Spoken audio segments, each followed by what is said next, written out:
Hi, good afternoon. It's Medicare Mark Fuchs, and it is Tuesday, the 23rd of August, and I am sitting in my office right now, listening to classic rock and roll and doing a lot of annual enrollment prep and doing learning about the different plans for 2026 and everything that all the work that goes into creating a successful annual enrollment season for Monica and I.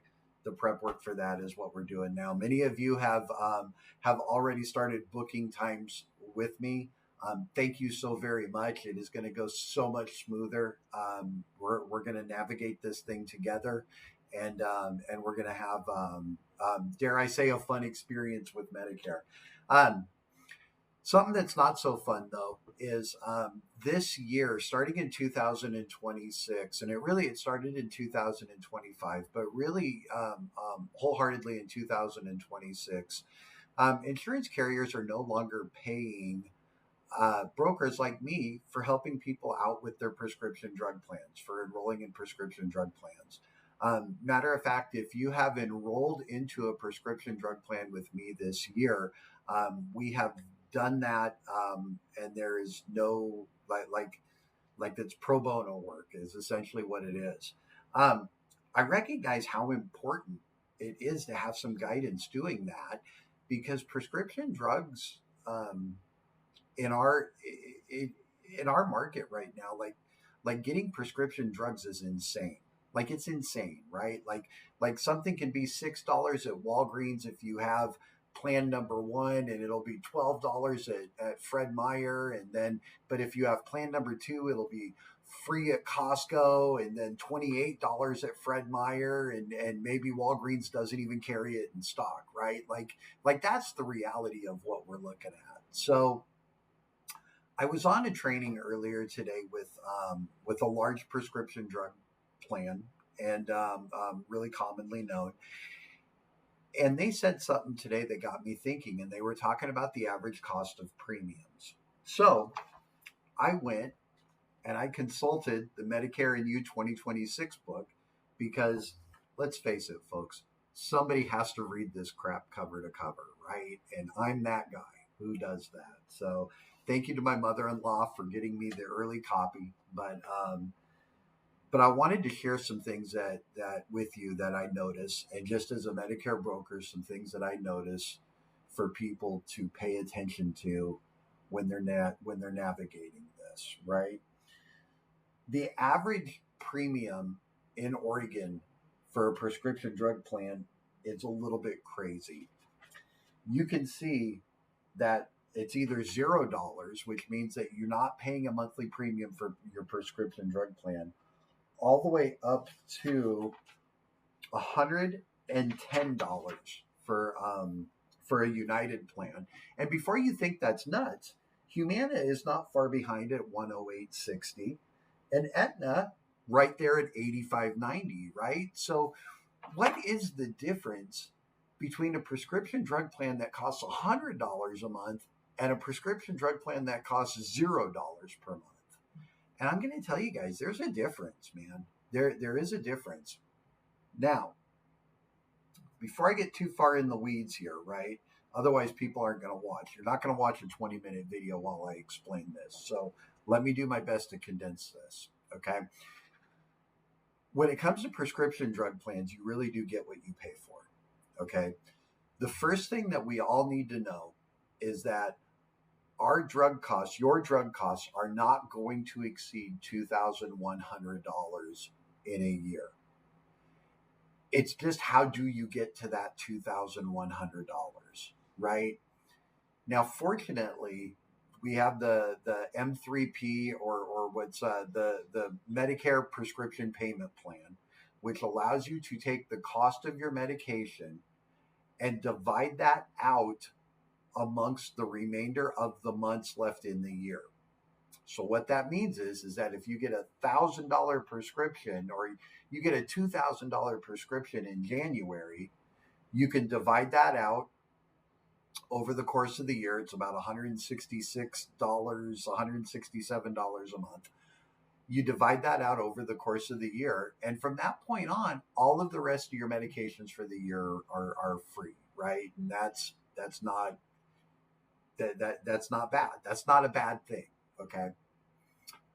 But what if you're like a lot of other folks out there, and maybe you take two or three things, right? Atorvastatin,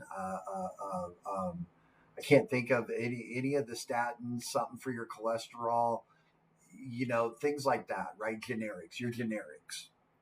But you go to the doctor, and then all of a sudden, boom, your doctor prescribes something to you.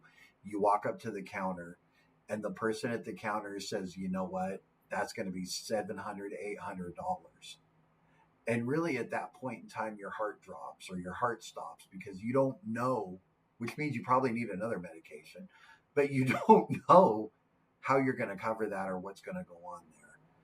And how do we avoid that, right? How can we avoid that part of it? So here's the thing. Starting in 2026, the deductible, the Part D deductible is now going up to $610. Okay, which means that 615. Excuse me there, which means that you pay the first $615. Consulting this and looking at this, I can see that almost every plan, except for two, does that. Now, the next part of this is where it gets a little crazy because that $615 is only on brand name drugs and specialty drugs like tier 3 and higher, right? However, in addition to that deductible, they also have a percentage of the cost of the medication that you pay. So it's not unbelievable to think that you will get prescribed something and you will walk into the pharmacy and you will be hit with a $1,500 bill. That is not out of the world, right? And I want you guys to know that you have options for that. You do have options for that. If you call your carrier, I am not able to do it. But you can. If you call your carrier and you tell them that you want to enroll in the Medicare prescription payment plan, that will offset the cost of these medications, right? That'll at least divide that out. The most you're going to spend is $2,100. I want to caution you, if you're choosing a Medicare prescription drug plan and you're doing this on your own, I want you to pay attention to the fine print, okay? I really need you to take a good look at it. Make sure that they're co-pays, not co-insurances, or if they are co-insurances, you understand them. Because the most heartbreaking thing in the world for me is to be behind somebody at a pharmacy counter while I'm in picking up some sort of prescription for one of the kids or Monica or myself, right? And I hear somebody in front of me get told how much a medication is, and they make the choice at that point in time to not take the medication, and it's gut wrenching, and so I want to try to empower you. I want to try to always try to be of service and to help, because the truth is that these insurance carriers, they don't value the broker's opinion enough to compensate them for doing it.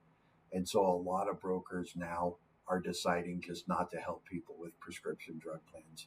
They send you to Medicare.gov. That's also why you have recently been told to fill out to set up a Medicare.gov, like a portal or like what do they call it?